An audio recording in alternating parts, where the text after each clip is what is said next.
there's one thing in this world that brings me more joy than making art, it's getting new art supplies. I had been waiting for these Sennelier oil pastels to be a part of my supplies for a very long time.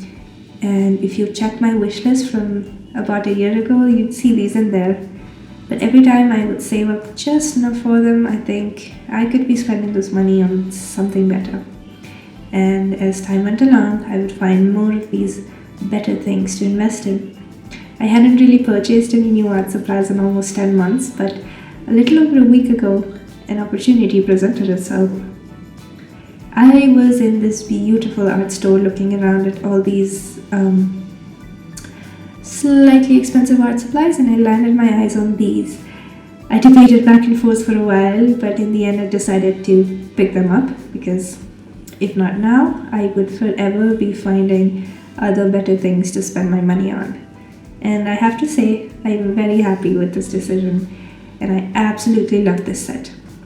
I made a painting with it, and that is what I'll be sharing with you today, along with a little history lesson on my relationship with oil pastels. So, hi, I hope you're having a gorgeous day. One of the first art mediums that I started out with was oil pastels. It's kind of what I learned color theory and mixing and blending colors through. And back then, when I was about 6 or 7, I would use these old student grade sets, which I don't think they even have in production anymore, but they were a big thing for me. My parents would get me these huge sets with 50 colors in them, and it would be so exciting as a child seeing something so vibrant. But more recently though, I wanted to get back to oil pastels after having abandoned them for years, and I got myself a sort of mid-ranged but still pretty artist grade set. It was much less colors, but they felt so good to get in touch with again. And of course, I did realize the difference in quality and the texture and the pigments, and I was very grateful to have these. And I did get some good use out of them, but sometimes you just have this one dream art supply that you it's just superior in your head. That's what these Sennelier ones were for me. I was introduced to them through these pigment and watercolor making videos where they'd mix different binders and pigments and stuff together, and I was just so fascinated by the way that the colors were produced, and I could almost feel the textures through my screen, and I'd think, yes, I want to try that. And I even spoke to one of my artist friends about getting them and how it was a little bit difficult to do that where I live, but wouldn't you know it, I would get them eventually, and I am so excited and my inner child is literally screaming. But anyways, coming back to the set, I got the one that comes with 24 colors. The unboxing experience was an absolute delight. It felt like opening a present with the rigid box and the manual booklet thingy. I was so happy.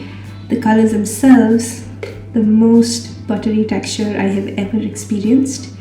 You can feel how the crayon glides on the paper, and what I'm using is slightly textured paper too, so that was really cool to see. And I'm sure if I took a palette knife and a brush and stuff and I tried to paint with these, I'd be able to do that.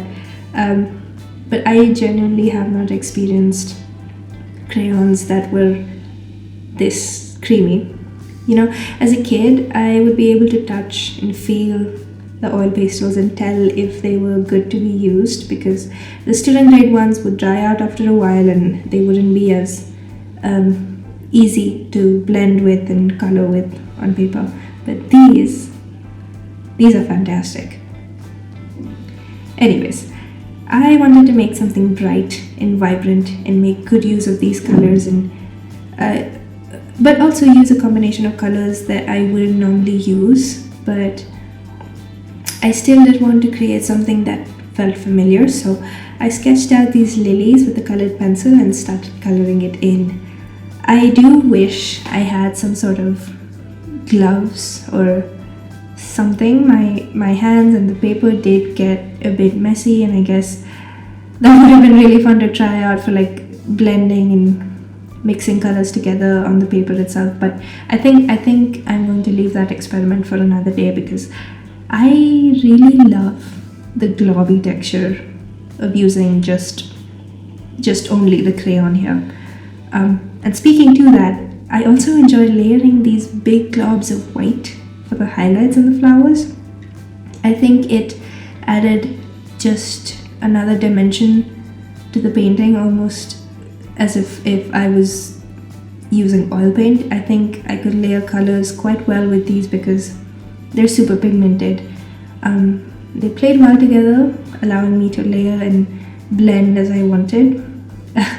So yeah, and also I really loved that the crayons have these sleeves that have like perforations almost, so you can evenly peel it off layer by layer, like as you use the crayons. It's such a tiny detail, but it really made me appreciate them more. More about the crayon. In the beginning, at least, of starting to use them, they had sort of a pointed tip to them, which was much more helpful to get all those detail areas, because usually, at least in my experience, the top of the crayons are flat, so it takes a while to get them to a point where it's comfortable. But if you continue to use it, it kind of turns into a point eventually, sort of. But it was nice to have that just. And I cannot conclude this video without appreciating the pigments enough. I am absolutely in love with them. I love how rich and vibrant the colors are. The camera picks some of them up as almost neon, but they're not actually. They're just super pigmented.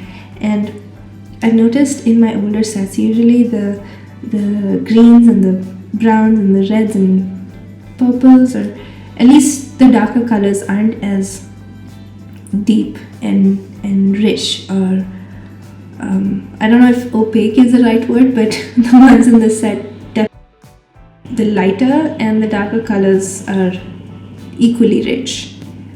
I really enjoyed that, having solid colors.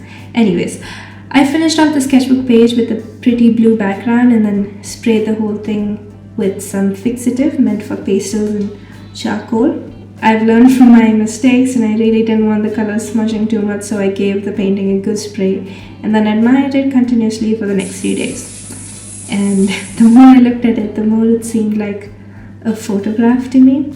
The colors and vibes and just somehow the looks of it had that retro photograph nostalgia quality, and I really enjoyed that and it really made me proud. So yeah, I love these colors and I'm excited to create with them. And even as I was making this painting, it reminded me of the art I created with oil pastels as a kid. I loved doing sceneries and nature and fish and birds and all that. Oil pastels gave me a good opportunity to practice blending and understanding colors that blend well together.